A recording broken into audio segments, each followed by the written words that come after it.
Greetings, I'm some human with an overactive brain, and today I'd like to talk to you about The Timeless Child. Yes, The Timeless Child is widely regarded as a bad choice in Doctor Who lore, so much so that Davies blamed the Toymaker and called it a day. My thought was, did it have to be bad? I'm a firm believer in any concept can be good with the right execution, not the best way to show us a change to everything we know. Today I'd like to share how I would personally execute The Timeless Child. Firstly, does that mean I actually like The Timeless Child? All of the no! I think the origins of the Doctor should never be touched as an arc. It is Doctor Who after all, or Doctor Who for you classic people there. This is just a thought experiment for myself that I wanted to share. What are the concepts of The Timeless Child? We can boil that down to a few things. William Hartnell was not the first Doctor. Blasphemy, I know, and agree. The Fugitive Doctor worked with the Time Lords under the Division. The Doctor is not naturally a Time Lord and gave Time Lords the ability to regenerate. The Master found out about all of this and burnt Gallifrey to the ground. Those, I believe, are the core concepts of Chibnall's plan, in quotes.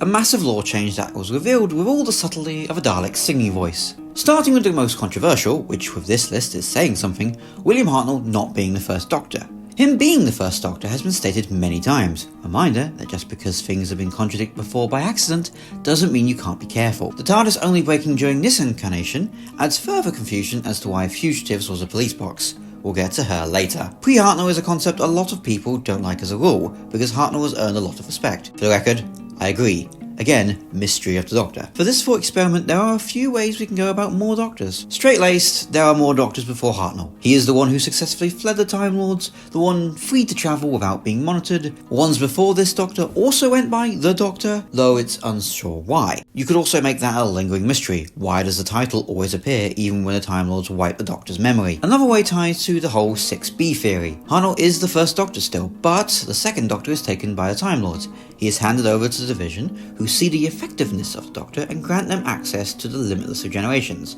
I'll touch on this bit later. You can even show the second Doctor as one of them to help with the two Doctors thing, though others can't afford the same level of companions as Tu and Jamie.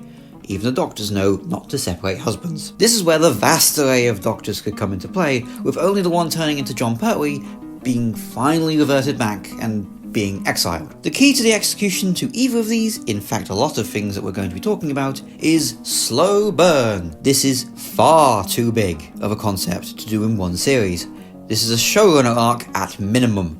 You could have the 13th Doctor encounter Fugitive, which opens up more questions for her. Then, instead of seemingly doing absolutely nothing with this information, the Doctor tries to meet them again, ending up in places connected to either Fugitive or another of the Division's serving Doctors. Yes, I know 13 had a lingering background thing of I need to find out more of the Division, but she really didn't try and track down this particular incarnation that much, did she? What I'm saying is, if you're going to interview Fugitive, make that then that series bit.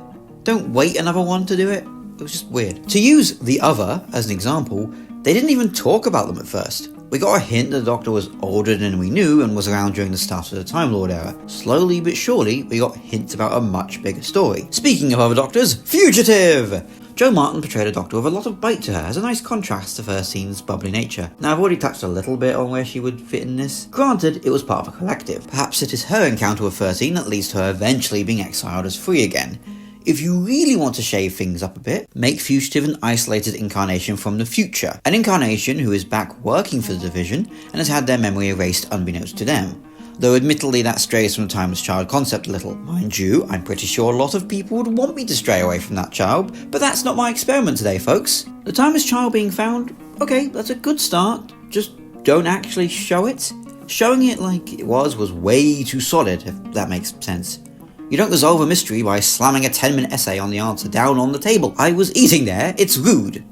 Get off my table. Tecteun being a toxic mum is a nice bit of character to explore later and the effects it may have had. We could also have had a scene where we found voice logs from the research on this child and about how they may hold the key to Time Lord culture.